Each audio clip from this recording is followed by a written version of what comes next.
महाराष्ट्रामध्ये ज्यांच्या त्यागाने आणि स्वाभिमानी बाण्याने पावन, ज्यांच्या नावाने हे माझं नगर अत्यंत स्वाभिमानाने जे नाव घेतं, त्या छत्रपती संभाजीनगर मध्ये ज्यांनी हे नाव देण्यामध्ये आणि देशाला स्वाभिमान देण्यामध्ये मोठं योगदान दिलं, असे 370 चे अशक्य ती गोष्ट शक्य करून दाखवणारे आणि प्रधानमंत्री नरेंद्र मोदी हे दिव्य स्वप्न बघून पूर्ण करण्यामागे अपार कष्ट करून स्थिरता देणारे नेते आदरणीय अमितभाई शाह यांचं मी छत्रपती संभाजीनगर मध्ये स्वागत करते। मंचावर त्यांच्या समवेत विराजमान ते देशाचे गृहमंत्री आहेत, तर राज्याचे गृहमंत्री देवेंद्रजी फडणवीस, राज्याचे भारतीय जनता पार्टीचे अध्यक्ष चंद्रशेखरजी बावनकुळे, मंचावर विराजमान सर्व मंत्री महोदय, सर्व खासदार, आमदार, पदाधिकारी आणि छत्रपती संभाजीनगर मधील समोर उपस्थित असलेल्या क्लस्टर मधील सर्व भारतीय जनता पार्टीचे कार्यकर्तागण, वडीलधारी मंडळी, युवा बांधव आणि माता भगिनींनो, आज अमितभाई शहांचं येथे येणं हे भविष्यामध्ये अजून ताकदीने या मैदानात उतरण्याचं मला वाटतं एक द्योतक आहे असं म्हणायला हरकत नाही। मी फार इथे वेळ घेणार नाही, पण जिंदगी के रंगमंच पर कुछ इस तरह निभाया अपना किरदार, पर्दा गिर चुका है तालियां फिर भी गूंज रही है, असं ज्यांनी काम केलं त्या माझ्या पित्याच्या चरणी नतमस्तक होऊन एवढंच सांगते की या देशाला जेव्हा सगळ्यात जास्त गरज होती गरिबांच्या स्वप्नाला ठिगळं लावण्याची, एका गरिबाला खुल्या आसमानातून स्वतःच्या पक्क्या घरामध्ये पोहोचवण्याची, डोळ्यातलं माता बहिणीचं पाणी हे नळामध्ये आणण्याची, तेव्हा प्रधानमंत्री नरेंद्र मोदी या देशाला लाभलेले आहेत। आणि या सर्व योजना, या योजनांची पूर्ण वाचून ज्यांनी दाखवलं त्या सगळ्या मंत्र्यांनी त्याची पुनरावृत्ती मी करणार नाही। त्या योजनांनी 100 वर्ष आपल्या देशाला येणाऱ्या 2047 मध्ये जेव्हा आपल्याला एक स्वप्न पूर्ण करायचंय, त्याच्याकडे जायचं असेल तर एक महत्वाचा पाया रचायचा आहे। अनेक वर्ष ज्या फाटक्या टेंटमध्ये प्रभू श्रीरामाचं वास्तव्य होतं त्यांना मंदिरात नेण्यामध्ये जर यश आलं आहे, तर त्यांच्यावर प्रेम करणाऱ्या, विश्वास ठेवून रामराज्याकडे डोळ्यामध्ये आशा लावून प्रतीक्षा बघणाऱ्या देशाच्या कानाकोपऱ्यातील प्रत्येक माणसाला असं वाटलं पाहिजे की रामराज्य आलं आहे, हे दायित्व प्रधानमंत्री नरेंद्र मोदींनी स्वीकारलं। त्यांनी गॅरंटी दिली आहे देशाला की आम्ही तुमचे सर्व स्वप्न पूर्ण करू, तुमच्या अडचणी दूर करू, तुमचे अश्रू पुसू, युवांना रोजगार देऊ, महिलांना सुरक्षा देऊ, देशाला जगामध्ये सन्मान मिळवून देऊ। हे स्वप्न पूर्ण करण्यासाठी सर्वजण कामाला लागलेले आहेत। सर्वजण या मंचावरच्या आणि मंचाच्या वर नसलेले आजूबाजूचे लोक कामाला लागले आहेत। एक मोठा यज्ञ इथे सुरू झालेला आहे। या यज्ञामध्ये आपल्या प्रयत्नांची सर्वांनी आहुती द्यायची आहे। अमितभाई शहांच्या समवेत मव म्हणून या कामाला सुरुवात करायची आहे। 3 इंजिनचं आपलं आता सरकार आहे। 1 इंजिन असेल तर जोरात ट्रेन धावत असेल, 2 असेल तर आणखी जोरात धावेल, 3 आहे तर आणखी जोरात धावायला पाहिजे। त्यामुळे महाराष्ट्राकडून अमितभाईंना कमीत कमी त्रास झाला पाहिजे असं काम सर्वांनी केलं पाहिजे। एवढी शक्ती अमितभाईंच्या विचारांनी महाराष्ट्रामध्ये ओतली आहे, तर महाराष्ट्रापेक्षा दुसऱ्या राज्यात त्यांनी लक्ष द्यावं आणि महाराष्ट्रामध्ये आम्ही जास्तीत जास्त खासदार निवडून आणून देऊ असं वचन मंचावरील विराजमान सर्वांनी त्यांना देण्याची आवश्यकता आहे। त्याच्यामध्ये छोटासा म्हणजे एवढासा चिमटी एवढा वाटा मी माझ्या परीने उचलायला सज्ज आहे। आपल्या सर्वांच्या आशीर्वादाने मी आपल्या सर्वांना वचन देते की अमितभाईंनी आता जे आवाहन करतील नक्कीच त्याच्या मागे फार मोठं स्वप्न असणार आहे। त्या स्वप्नामध्ये सगळ्यांनी योगदान देत राहतील असा विचार मी या निमित्ताने व्यक्त करते आणि माझ्या वाणीला विराम देते। धन्यवाद। जय हिंद, जय महाराष्ट्र। खूप खूप धन्यवाद ताई। यानंतर मी महाराष्ट्र राज्याचे माजी मुख्यमंत्री आदरणीय अशोक चव्हाण साहेबांना विनंती करतो की आपण आपलं मनोगत थोडक्यात व्यक्त करावं।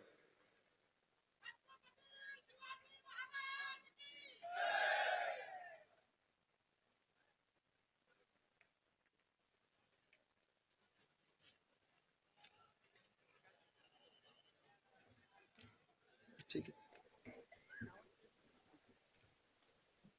देशाचे आदरणीय गृहमंत्री श्री अमित भाई शाह,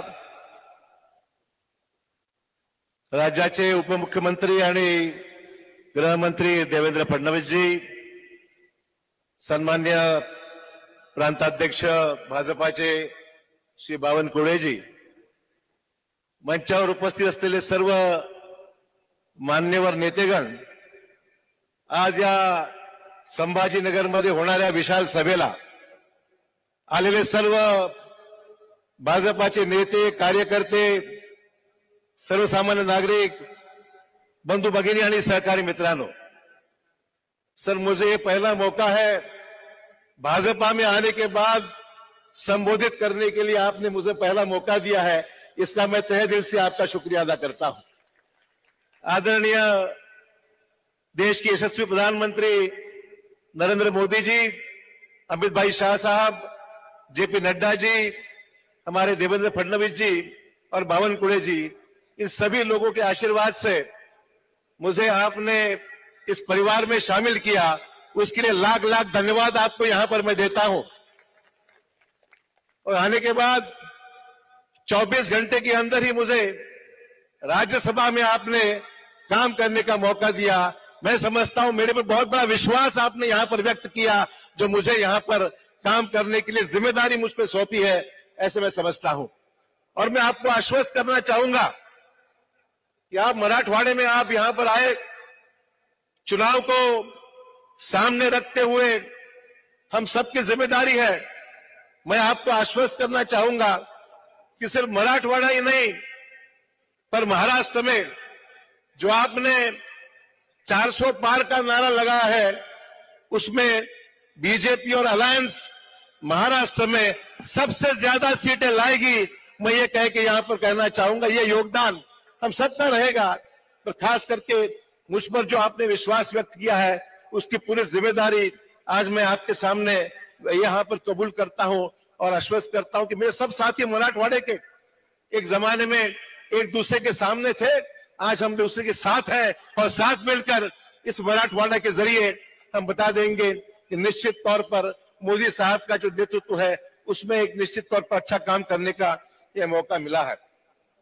हमें प्रधानमंत्री जी का आभार मानना चाहिए, चाहे वो हमारे करार साहब हो, दानवे साहब हो, केंद्र में हमें ऐसा नेतृत्व आपने दिया कि जिसके जरिए केंद्र के 5 साल के अच्छे काम हुए।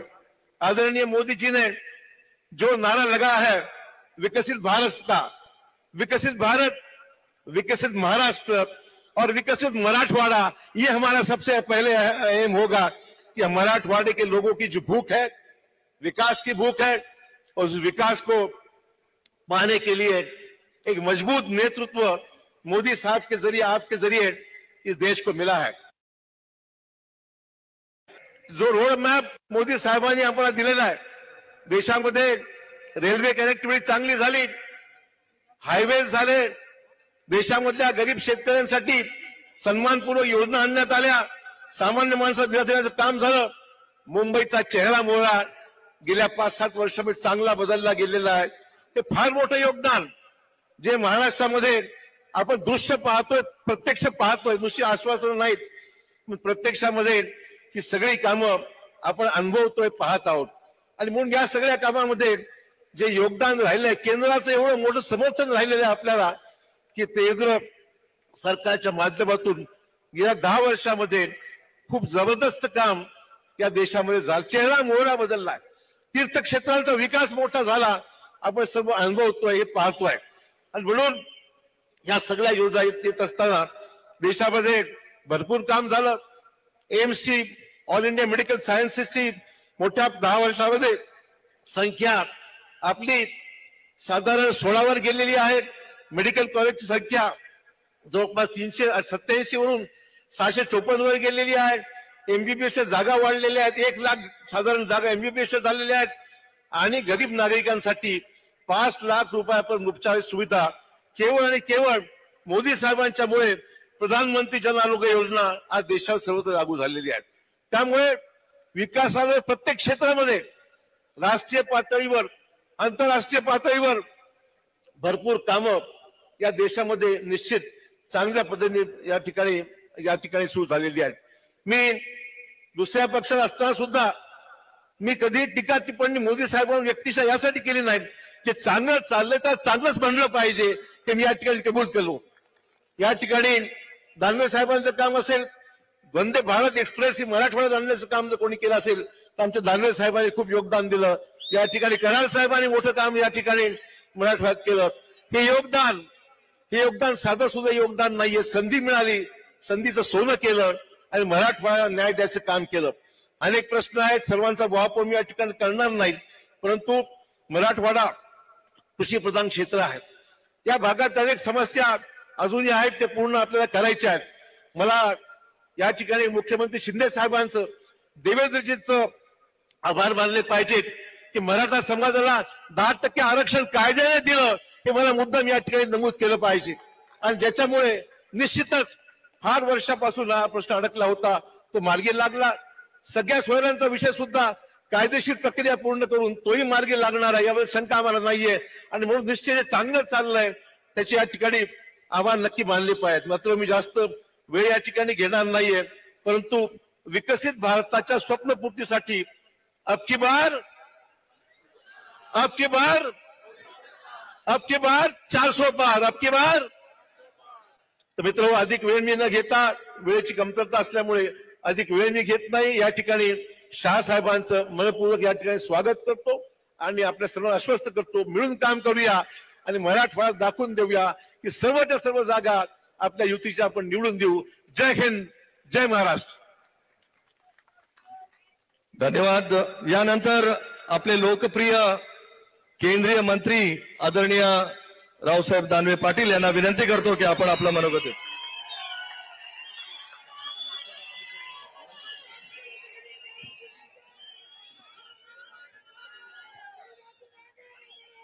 आजच्या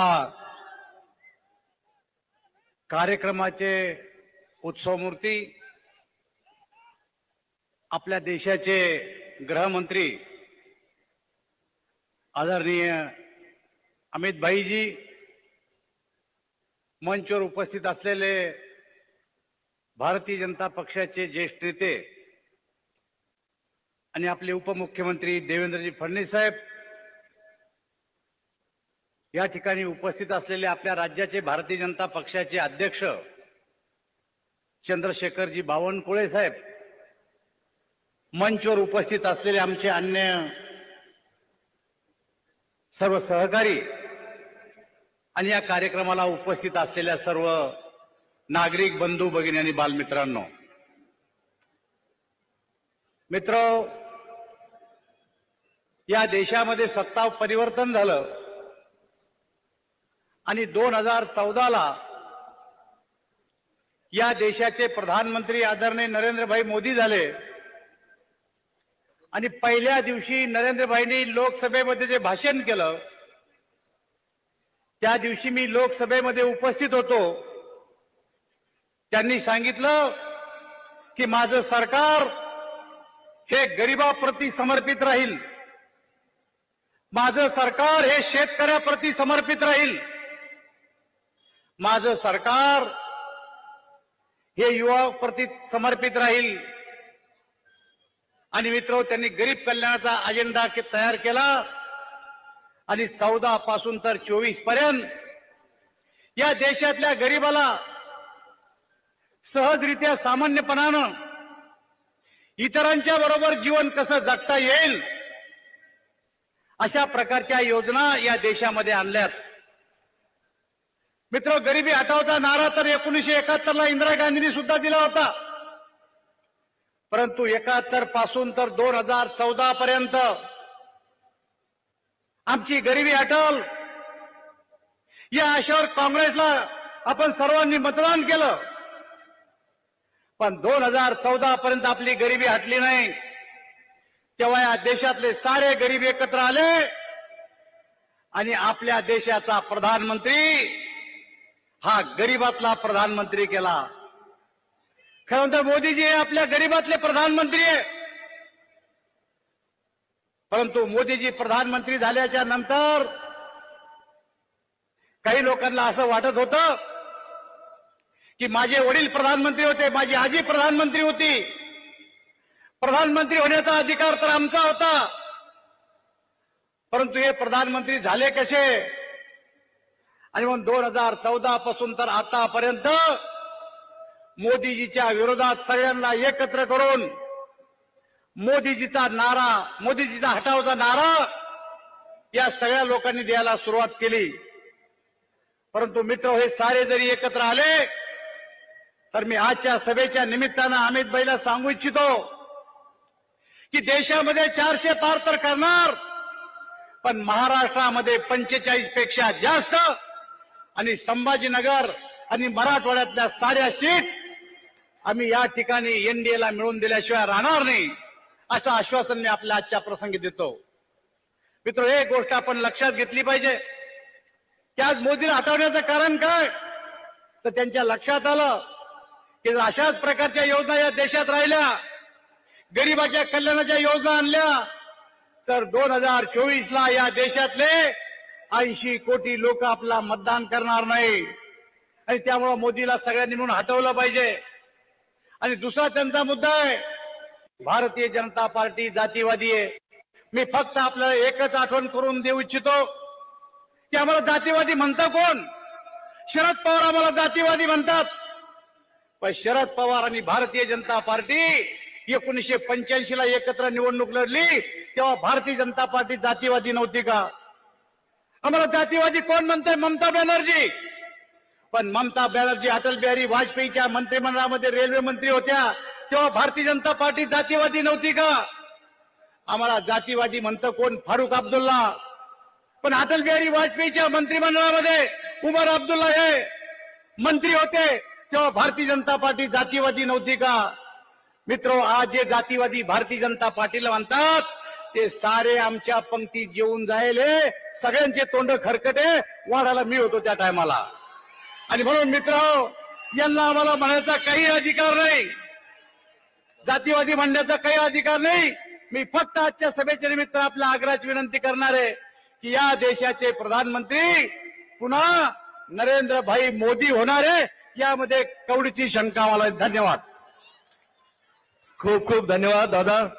यानंतर महाराष्ट्राचे यशस्वी उपमुख्यमंत्री व लोक विकास पुरुष आदरणीय देवेंद्रजी फडणवीस साहेबांना विनंती करतो आपण मार्गदर्शन करावं.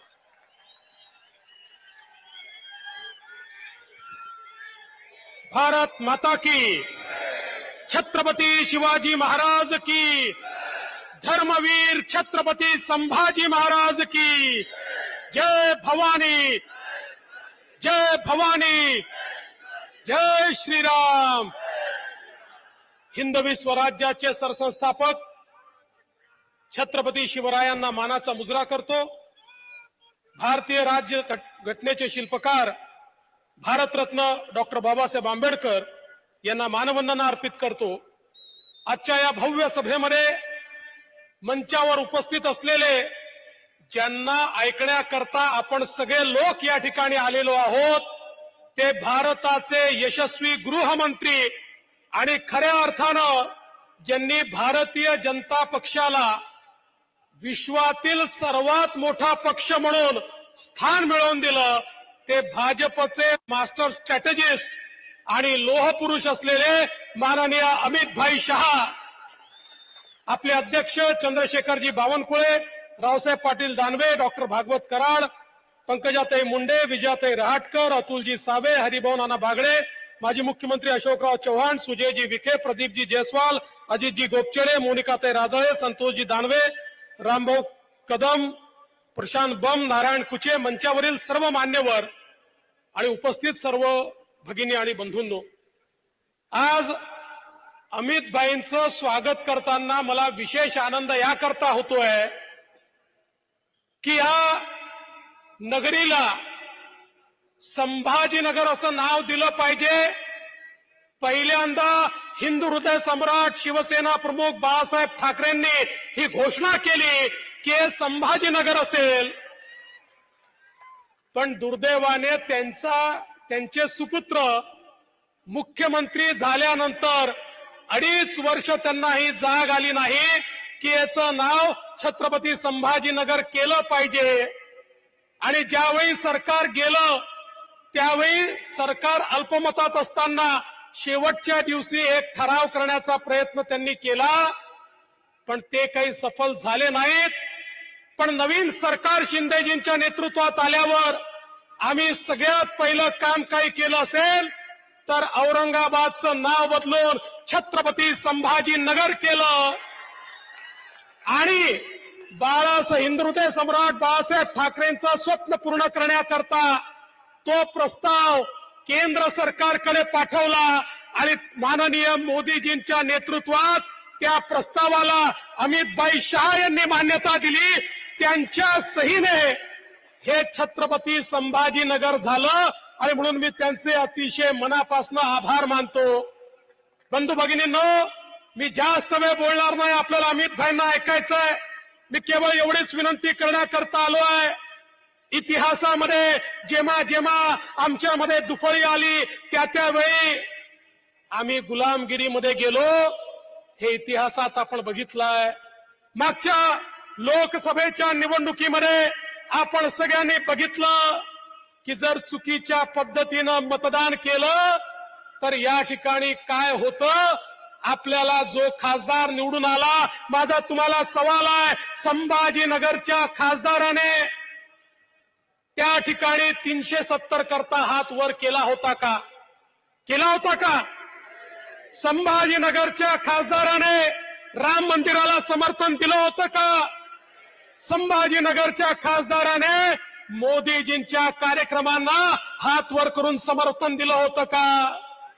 आपण चूक केली तर संभाजीनगरचं नाव या ठिकाणी 370ला विरोध करणाऱ्यांच्या यादीत खासदारांनी जाऊन बसवलं. पण आता तर अशी परिस्थिती आहे, जे आपले होते, ज्यांना आम्ही आपलं म्हणत होतो, ते देखील आता त्यांच्याच रांगेत जाऊन बसले. जे 370ला विरोध करत होते, जे राम मंदिराला विरोध करत होते, त्यांच्याच रांगेत जाऊन बसले आहेत. आणि म्हणून संभाजीनगरकरांना माझी एवढीच विनंती आहे, आता मोदीजींना 400 जागा तर द्यायच्याच आहेत, पण तुम्हाला माझा सवाल आहे, या 400 जागांमध्ये या ठिकाणी संभाजीनगरचा खासदार मोदी साहेबांसोबत असणार आहे का? हा माझा तुम्हाला सवाल आहे. असणार आहे का? असणार आहे का? हा मग मी तुम्हाला एवढंच या ठिकाणी सांगतो, यावेळी चूक करू नका. काही लोक थेट विरोधात येतील, काही बहरूपीय देखील या ठिकाणी येतील, काही बहरूपीय देखील तयार झाले आहेत. हे बहरूपीय इकडे हिंदुत्वाचं नाव सांगतात आणि तिकडे कॅलेंडर छापतात आणि कॅलेंडरमध्ये जनाब बाळासाहेब ठाकरे लिहितात. असे बहुरूपीय देखील या ठिकाणी मैदानात येण्याची शक्यता आहे. पण एक गोष्ट लक्षात ठेवा, या ठिकाणी खऱ्या अर्थानं आमची संस्कृती, आमचा सन्मान, आमचा देव, देश, धर्म याकरता ज्या प्रकारे छत्रपती शिवाजी महाराज लढले, आज त्यांच्याच पावलावर पाऊल ठेवून त्यांच्याचकडनं प्रेरणा घेऊन मोदीजी लढतायत. आणि म्हणून मोदीजींना पाठिंबा देण्याकरता संपूर्ण संभाजीनगर हे आपल्या महायुतीच्या एनडीएच्या पाठीशी उभं करा, एवढीच आपल्याला विनंती करतो आणि माझं बोलणं संपवतो. जय हिंद, जय महाराष्ट्र. खूप खूप धन्यवाद साहेब. यानंतर भारताचे लोहपुरुष व भारताचं कणखर असं नेतृत्व आदरणीय अमित भाईंना मी विनंती करतो की आपण या जनसभेला संबोधित करावं. जय श्रीराम.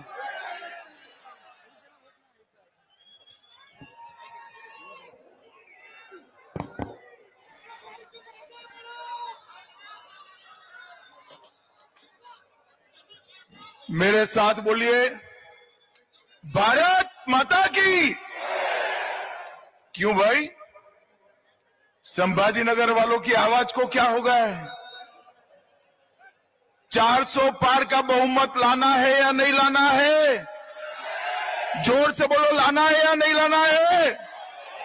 मोदी जी को तीसरी बार प्रधानमंत्री बनाना है या नहीं बनाना है? तो ऐसी आवाज नहीं चलेगी.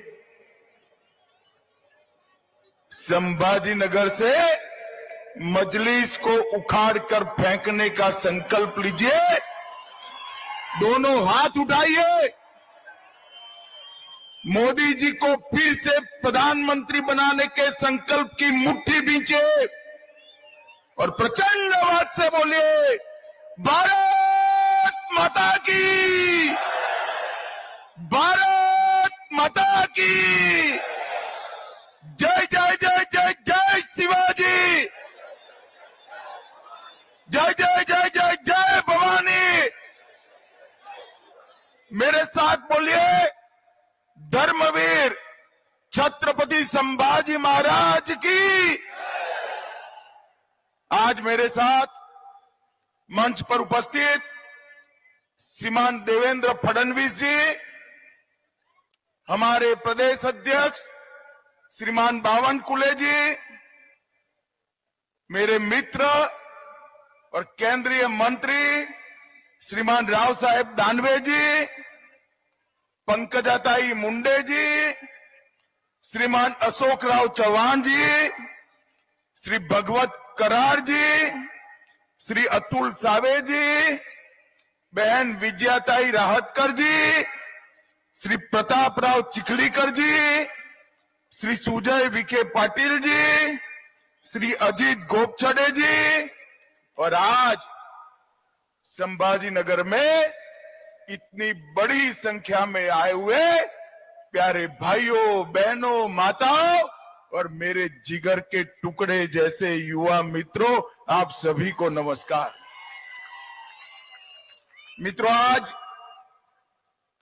मैं इस महाराष्ट्र की पावन भूमि पर कल रात से हूं, संभाजी नगर में कल रात से हूं। सबसे पहले मैं इस भूमि पर आकर जिन्होंने देश को स्वतंत्रता का मंत्र दिया, वो हिंदवी स्वराज के स्थापक छत्रपति शिवाजी महाराज को प्रणाम कर कर मेरी बात की शुरुआत करता हूं। मैं जब यहां आया हूं तब जिनका पूरा जीवन सालों तक इतिहास को बलिदान और स्वतंत्रता की भूख की याद दिलाता है, वो धर्मवीर संभाजी महाराज को भी प्रणाम कर कर मेरी बात की शुरुआत कर।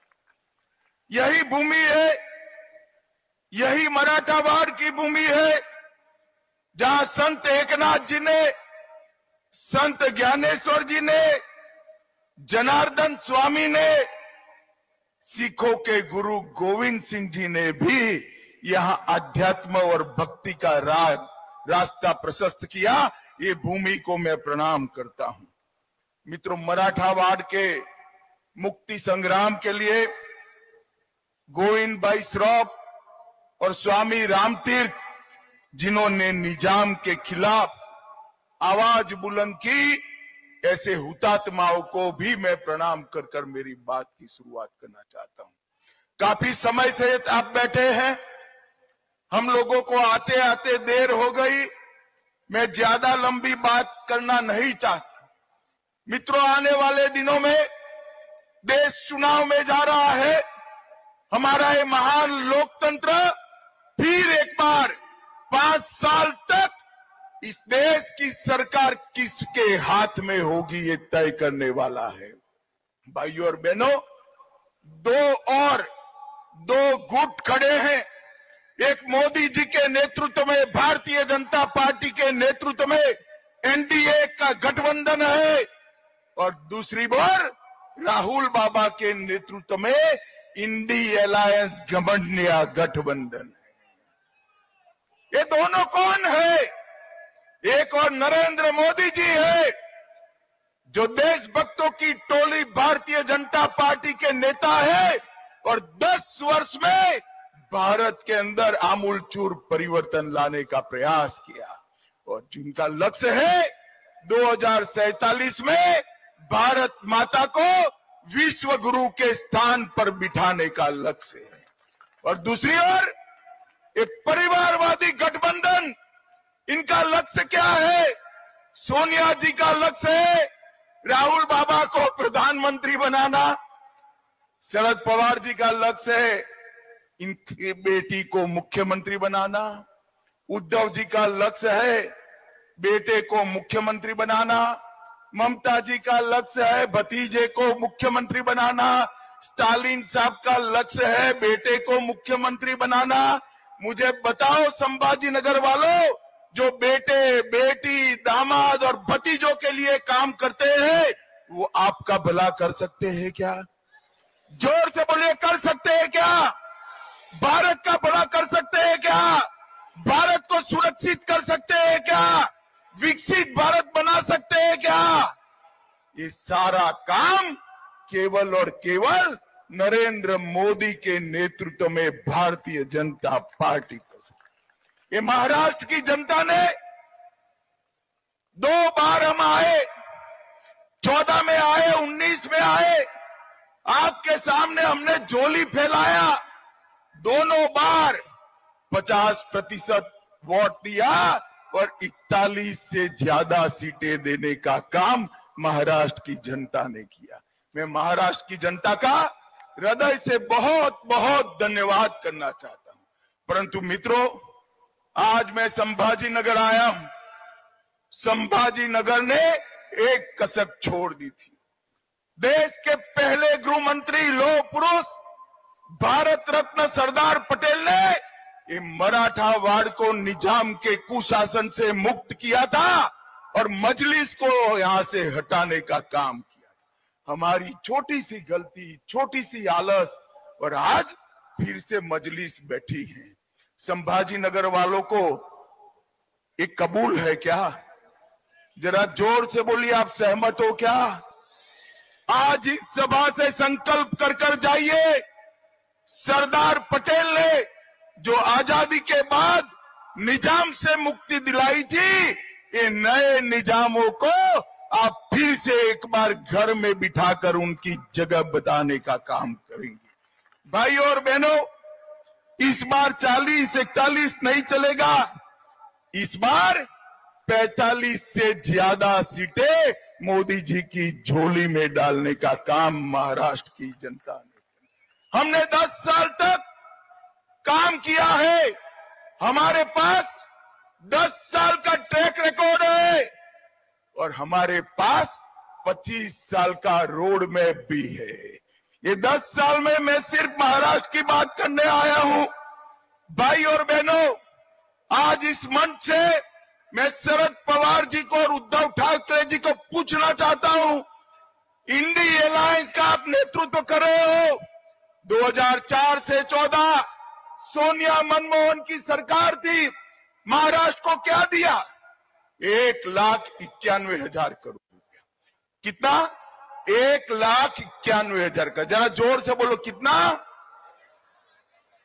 मोदी जी ने 14 से 23 9 साल में 1,91,000 करोड़ की जगह उससे 4 गुना 7,15,890 करोड़ रुपया देने का काम। इसके साथ साथ 8 लाख करोड़ के और प्रोजेक्ट दिए। 10 साल में 16 लाख करोड़ रुपया महाराष्ट्र के विकास के लिए नरेंद्र मोदी जी ने भेजे। शरद राव, जरा हिम्मत हो तो हिसाब किताब लेकर आ जाना। हमारा युवा मोर्चे का कार्यकर्ता शिवाजी महाराज के पुतले पर सार्वजनिक चर्चा के लिए तैयार है। आपने क्या किया है महाराष्ट्र के लिए? और भाइयों और बहनों, इतना ही नहीं, लगभग 1,20,00,000 लोगों को आजादी के 75 साल के बाद महाराष्ट्र में पीने का पानी घर में मिला।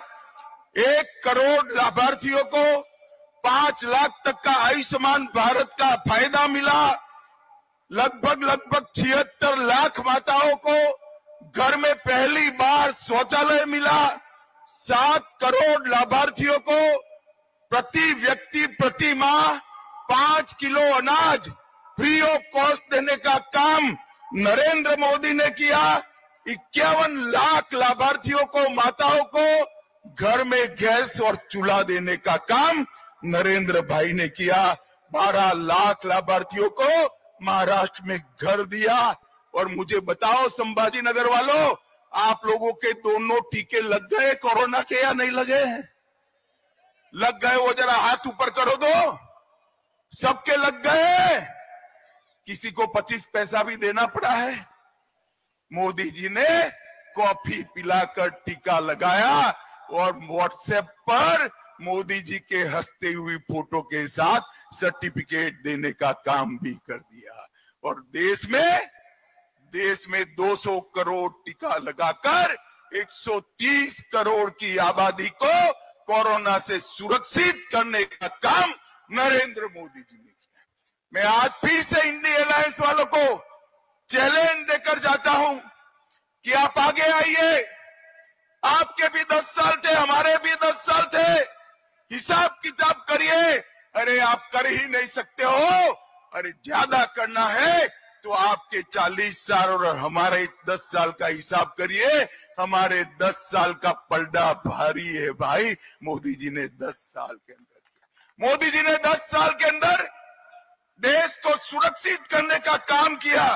मोदी जी ने सर्जिकल स्ट्राइक और एयर स्ट्राइक कर पाकिस्तान के घर में घुसकर आतंकवादियों का सफाया करने का काम नरेंद्र मोदी जी ने किया। मुझे बताओ भाइयों बहनों, धारा 370 हटनी चाहिए थी या नहीं हटनी चाहिए थी? जोर से बोलिए, हटनी चाहिए थी या नहीं हटनी चाहिए थी? ये कश्मीर हमारा है या नहीं है?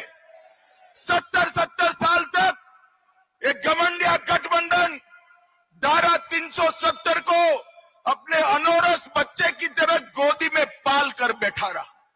आपने दूसरी बार मोदी जी को प्रधानमंत्री बनाया।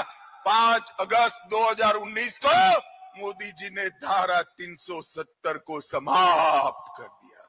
और जब मैं बिल लेकर पार्लियामेंट में खड़ा हुआ, ये राहुल बाबा, जानते हो ना राहुल बाबा को, वो कहते हैं मत हटाओ मत हटाओ। मैंने कहा भाई क्यों ना हटाए? तो उन्होंने कहा कश्मीर में खून की नदियां भी बह जाएगी। अरे राहुल बाबा, 5 साल हो गए, खून की नदियां छोड़ो, कंकड़ चलाने की किसी की हिम्मत नहीं है। कंकड़ चलाने मोदी जी ने हमारे कश्मीर को हमेशा के लिए भारत के साथ जोड़ने का काम किया। मोदी जी ने 550 साल से करोड़ों देशभक्त, करोड़ों राम भक्त दुनिया भर में फैले हुए सभी लोग चाहते थे कि अयोध्या में राम मंदिर बने। आप भी चाहते थे या नहीं चाहते थे भाई? जोर से बोलो, चाहते थे या नहीं चाहते? एक कांग्रेस पार्टी ने 70 साल तक रामलल्ला को टेंट में बिठाकर रखा। 70 साल तक राम जन्मभूमि के केस को अटका कर, लटका कर, भटका कर रखा। मोदी जी को दूसरी बार आपने प्रधानमंत्री बनाया, भूमि पूजन भी हो गया और प्राण प्रतिष्ठा हो गई और आज रामलल्ला भव्य घर में विराजी। माताओं, भाइयों, बहनों, मैं संभाजी नगर में हूं। इस औरंगजेब ने काशी विश्वनाथ को तोड़ा था। सालों तक किसी ने सूद नहीं ली। मोदी जी ने भव्य काशी विश्वनाथ का कॉरिडोर बनाकर इतने सालों से हुआ अपमान का बदला लेने का काम देश के नेता नरेंद्र मोदी जी ने किया। मित्रों, 150 साल पुराने अंग्रेजों के कानून बदले, पार्लियामेंट नहीं बनाई, कर्तव्य पथ नया बनाया और इस देश में से आतंकवाद और नक्सलवाद को उखाड़ कर फेंक दिया। भाइयों और बहनों, मैं आज आपको पूछने आया हूं, बाला साहब ठाकरे को सिर्फ आप नहीं, मैं नहीं, देश भर की जनता पलकों पर बिठाती है। इनके सिद्धांतों के कारण पलकों पर बिठाती। मुझे बताओ, ये संभाजी नगर का नाम बदलने के लिए, जो रखने के लिए विरोध करते थे, वो बाला साहब के वारिस हो सकते हैं क्या? हो सकते हैं क्या? हो सकते हैं क्या? आज उद्धव ठाकरे जी, आपको शर्म आनी चाहिए आप जिनके पास बैठे हो, जिनके साथ बैठे हो, उन्होंने 370 हटाने का विरोध किया, सर्जिकल स्ट्राइक और एयर स्ट्राइक का विरोध किया और औरंगाबाद से संभाजी नगर की यात्रा को रोक कर रखा था। किस मुंह से आप महाराष्ट्र की जनता के सामने आएंगे? मित्रों, ये लोग सिद्धांतों की राजनीति नहीं करते हैं, देश की राजनीति नहीं करते हैं, ये लोग अपने परिवार की राजनीति करते हैं। मित्रों, आज मैं कहने आया, मोदी जी ने यूपीए की सरकार देश के अर्थतंत्र को 11वें नंबर पर छोड़कर गई थी और ये जब मोदी जी प्रधानमंत्री बने तब चिदंबरम साहब अंग्रेजी में कहते थे इकोनॉमी को जानने वाले लोग ही देश को बचा सकते हैं। भाई ठीक है, मनमोहन सिंह जी और आप बड़े इकोनॉमिस्ट थे, मगर अटल जी 11वें नंबर पर छोड़कर गए थे, आपने 11वें नंबर पर ही रखा। मोदी जी ने 10 साल में कोरोना के बावजूद 11वें नंबर पर से 5वें नंबर पर लाने का काम नरेंद्र मोदी जी। और संभाजी नगर वालों, मेरी बात सुन लो, ये मोदी गारंटी है, तीसरी बार मोदी जी को प्रधानमंत्री बनाओ, 5वें नंबर से देश का अर्थतंत्र दुनिया में तीसरे नंबर पर पहुंचने का काम नरेंद्र मोदी जी। नरेंद्र मोदी जी ने देश को दुनिया में गौरव दिला है।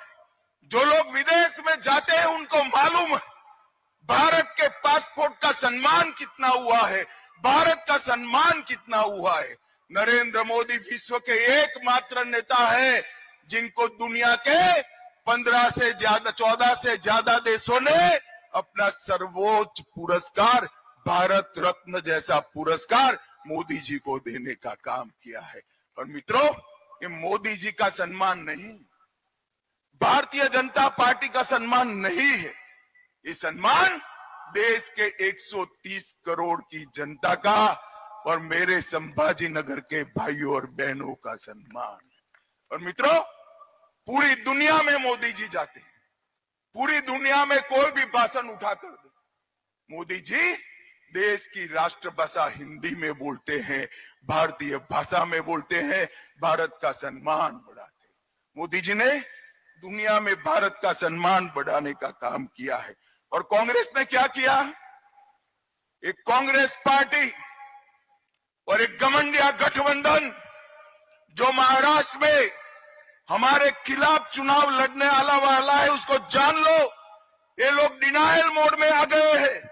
इन्होंने 370 का विरोध किया, 3 तलाक हटाने का विरोध किया, ओबीसी कमीशन बनाने का विरोध किया, कश्मीर में वाल्मीकियों को रिजर्वेशन देने का विरोध किया, हिंदू शरणार्थियों को नागरिकता देने का विरोध किया, जीएसटी कानून का विरोध किया, राष्ट्रपति रामनाथ कोविंद और ट्राइबल राष्ट्रपति द्रौपदी मुर्मू का भी विरोध किया, सर्जिकल स्ट्राइक और एयर स्ट्राइक का विरोध किया, भारत में वैक्सीन आई उसको बदनाम करने का विरोध किया, नए संसद भवन का विरोध किया, कर्तव्य पथ का विरोध किया और अंत में राम जन्मभूमि की प्राण प्रतिष्ठा का भी बहिष्कार किया।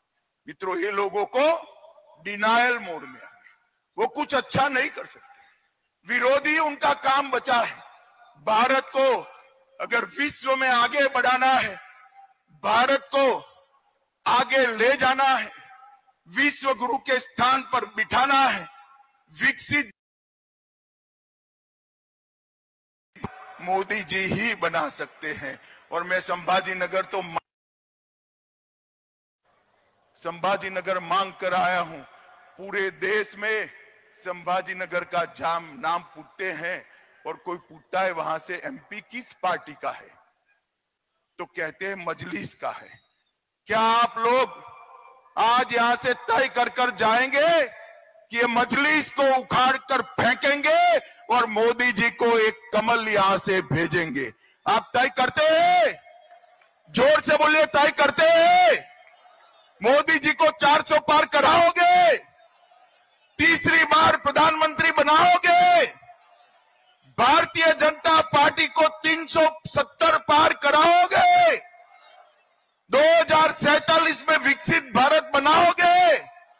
तो मेरे साथ दोनों हाथ उठाओ। सभी लोग अंत तक दोनों हाथ उठाएं और 400 पार का संकल्प का मुट्ठी बींचे और प्रचंड आवाज से बोलिए, भारत माता की वंदे वंदे वंदे। मेरे साथ बोलेगा, जय जय श्री राम, जय जय श्री राम। भारताचे आधुनिक पोलादी नेतृत्व